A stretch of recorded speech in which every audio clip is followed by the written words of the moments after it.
NBA free agency began yesterday, and there was very little activity for our Chicago Bulls that had a lot of Bulls fans livid. We're going to talk about some of those Bulls free agent targets that are now off the board, some that still remain, and what's ahead and how the Chicago Bulls can navigate this whole entire situation, or at least how I think they will approach this. And then the NBA released their NBA Cup groups yesterday as well. But before we talk about it all, break it all down, you already know you gotta hear the music first.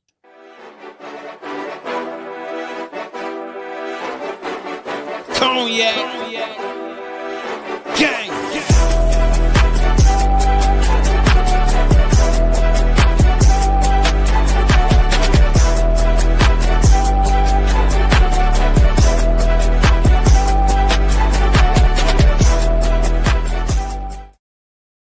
Shy Boys podcast with the Cognac Boys. I'm Cognac Boy Bobby, and I'm holding it down for today's daily episode. So if you're tuned in, like what you're listening to today, don't be a freeloader. Just do the simple two-step process that does not require any rhythm. Make sure you hit that like button and subscribe.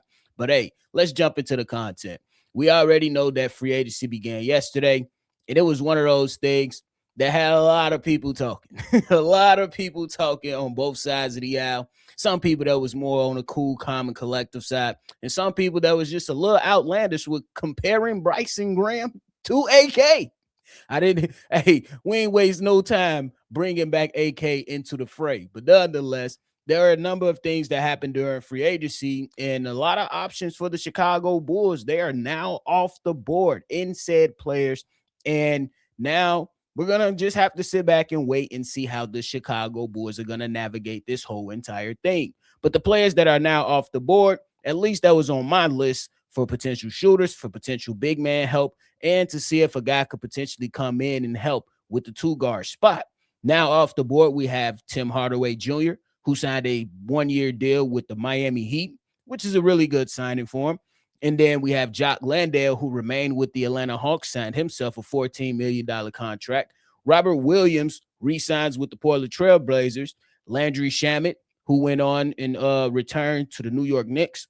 Quentin Grimes, I haven't seen anything official yet, but there are some rumors that are out there that are suggesting that he's working on a deal to go to the Los Angeles Lakers. And as it currently stands, the Chicago Bulls, who were linked to a guy like Norman Powell, I have not heard nor seen anything in regards to that, at least at this moment, at the time of this recording. And then we also had news at the start of free agency that the player that we received in trading, those second round picks that so many people seem so up in arms about, Cam Jones, has been waived by the Chicago Bulls.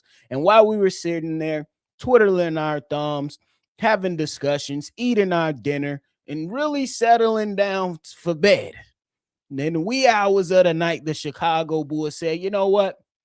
Let's do something. And they went out there and they re-signed Zach Collins on a cheap deal in a 2-year deal, $17 million per year. I mean, $17 million in totality, not per year, my bad. In totality with a team option in year 2. And this had a lot of people upset. Me, I'm cool with it. It is what it is. You've seen some of those bigs come off the board. You might not want to cough up a lot of money to a guy like Mitchell Robinson. You missed out on guys like Jock Landale and Robert Williams. So you go out there and say, hey, we'll keep a familiar face in the building. He is a veteran, a solid veteran that can provide you with some physicality. The biggest question is, will he play? Because last year he only played 10 games. So hopefully healthier times are around the corner for a guy like Zach Collins. Still on the board for the Chicago Bulls, though, we do have guys like Colin Sexton, who is with the Chicago Bulls, Anthony Simon, and Norman Powell, of course. Obviously, it's going to come down to what the money is for each and every individual and how the front office views each and every individual. So we'll see what happens. We have a lot of guys now off the board who we felt like could have helped the Chicago Bulls, but at the same time, it is what it is. We have to remember the situation that we're in. Now, I want to go ahead and talk about navigating through free agency. And the way that I ended, that first little segment with the players that are now off the board, I'm going to start this segment with navigating free agency with we have to understand the situation that we're in. We are a rebuilding team, and the times have changed. The times have changed around the Chicago Bulls. We're not a team that is quote unquote in the middle of the pack and just needing certain guys to come over here and help us make playoff runs. That is not the situation for the Chicago Bulls as it currently stands.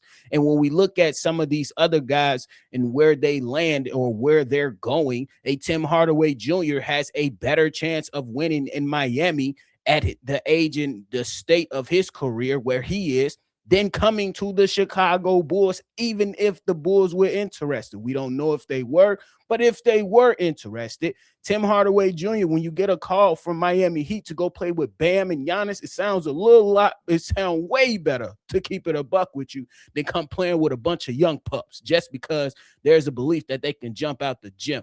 Let's keep it real. We have to remember the situation that we're in, ladies and gentlemen. The same thing could be said with Landry Shamet. If the Chicago Bulls had interest in him, we have to remember the situation that we're in. He just won a championship with the New York Knicks. Why wouldn't he have the belief that he can go out there and compete at a high level and try to go get another one? That's the thing that I'm really, really honing in right now. And people, I understand there are some things that you're not gonna like. There are some things that I'm not gonna like. But I think that we need to see the full process through and see where we're gonna go. Did we somehow forget over the last 24 hours we're in a rebuild? Do we somehow forget that? Do we want these guys to go out there and just chuck out big lump sums of money to players just for the sake of doing it? Do we want a front office like that?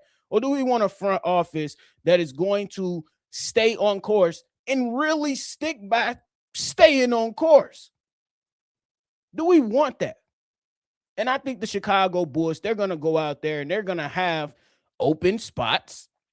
They're not going to try to fill this entire team up to the largest capacity, not at least right now. Bryson Graham talks about having flexibility to be able to absorb contracts, which is another argument that has been convoluted for some strange reason.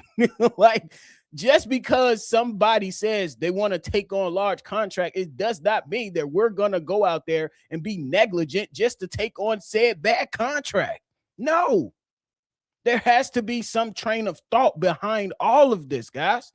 It literally has to be some train of thought. People, it's not everybody. Like I said, it's just some. But there are some people that believes we should there's a tweet going around right now.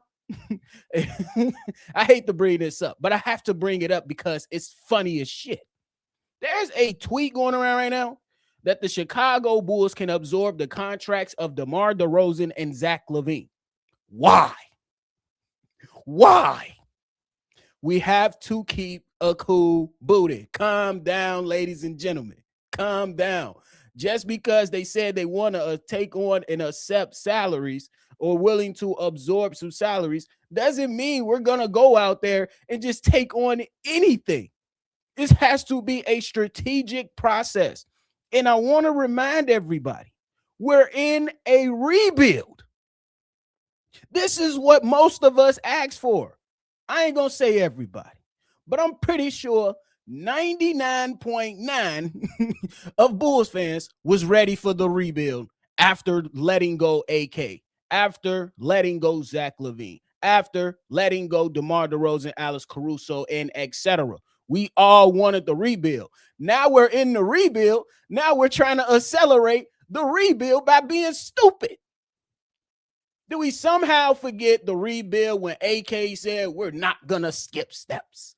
And then he trades away some players. And then you have a young team. You got Zach LaVine out there, you know what I'm saying? And you go and trade first-round picks for Nikola Vucevic. A step skipped. Oh, you want me to go a little bit back farther? What about the Jimmy Butler era? When Jimmy Butler was supposed to be handed the keys to the franchise, we had the heartbreaker D Rose trade. Joakim Noah goes to New York. What did that front office do? Go and sign Dwayne Wade and Rajon Rondo. So y'all haven't learned. Y'all have not learned. Y'all the badass kids to where you tell them to sit their ass down, they don't sit down. Y'all the badass kids when you say the oven don't stay out the kitchen, your ass still go and touch the oven in the kitchen. Y'all haven't learned. Allow the process to unfold. What are we rushing for? We're rushing to blow up the house again. Y'all not tired of misery in Chicago? Are y'all not tired of misery in Chicago basketball? Obviously, y'all not tired of it because y'all still want to keep doing the same dumb shit that got us in this mess. What? So let these guys navigate free agency the best that they can. Stop trying to call Bryson Graham AK because that is just absolutely absurd without a large sample size. He's just getting started. Allow them to run through free agency. Y'all should be very excited about the youthfulness that's on this team instead of bitching about somebody not throwing fucking a boatload of cash to bring somebody in Chicago when we trying to see young players get the runtime and develop so we can then make good moves. Did the Atlanta Hawks, when they was building stuff, did they just absolutely go out there and say, you know what? We got all this young talent. Without seeing Trae Young play with this young talent, we're going to trade him. No. They waited and saw what the product was on the court and said, you know what? We'll trade Trae Young. Wait and see, ladies and gentlemen. It's okay to have a little bit of patience. The one thing y'all some people, the only thing y'all know is slap. That's what some of y'all need to get slapped because y'all keep missing the points. Everybody that comes to Chicago doesn't have to fit slap. It's worded by Bryson Graham. And then have patience. Have some patience. There's two things that he keep perpetuating to the media. Come on now. Whether you like all the moves or not, that's fine. You don't have to like every move. If you don't like every move, just say, I don't like the move, bro. State your reasoning, but don't go completely off the rails talking about this man is AK before the fucking basketball games have ever been played, before the fucking free agency is over. And ultimately, let the kids run. Let the kids run. What do we got a nice young amount of talent, bro. A lot.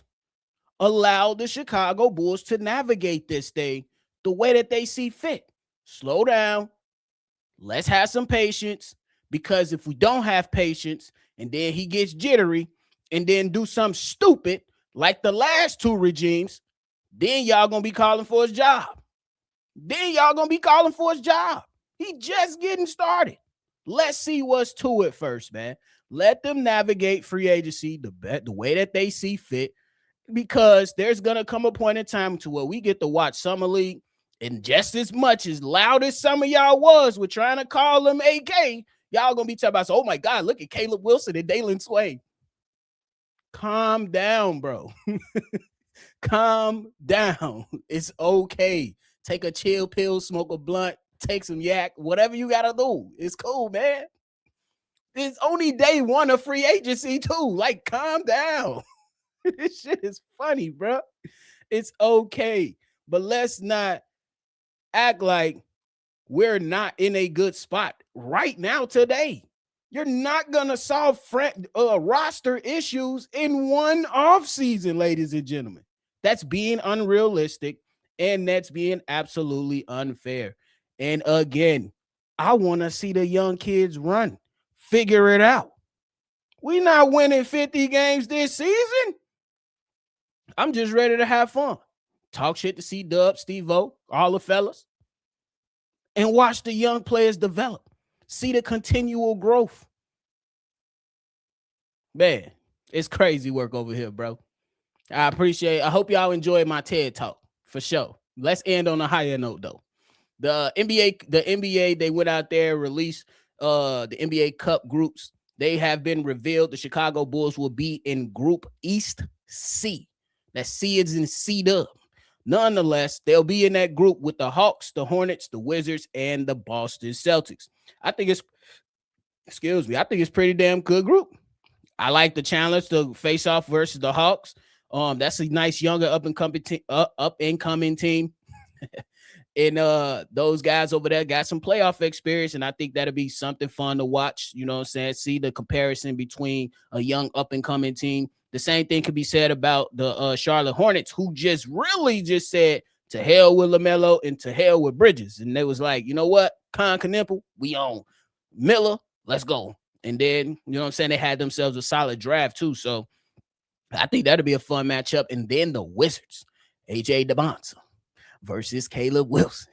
Let's go. Let's go. That's a matchup I'm absolutely going to be wanting to see. And then the chuck and throw Celtics.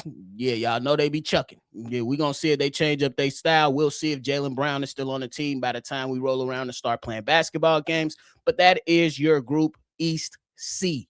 C for C-Dub. Nonetheless, we got 2 C-Dubs in Chicago. We got the old head, and we got the young whippersnapper and Caleb Wilson. He talking about call him C-Dub. We got to find a new nickname for you, bro. You know C-Dub on C-Ball, something crazy. But nonetheless, we about to get up out of here, man. Those are your group. The teams that are going to be in the group with the Chicago Bulls, man. It's going to be fun to watch later this season once it kicks off. We got Summer League coming in 8 days. It's going to start. I think the Bulls' first game is on July 10th. And C-Dub gonna be calling. So make sure you hit that like button and subscribe to the channel if you haven't done so already. To end today's episode, we just gonna say, calm down, ladies and gentlemen. Calm down. It's okay. You ain't gotta like everything, but that don't mean go off your rocker or jump off the porch. Keep a cool booty, man. For real. Calm down. But hey, that is it for me today, y'all. I appreciate y'all for tuning in to another episode. Make sure you go ahead and hit that like button. Make sure you always see red. And y'all already know I'm going to catch y'all on the next one for sure. Peace. Cognac. Gang.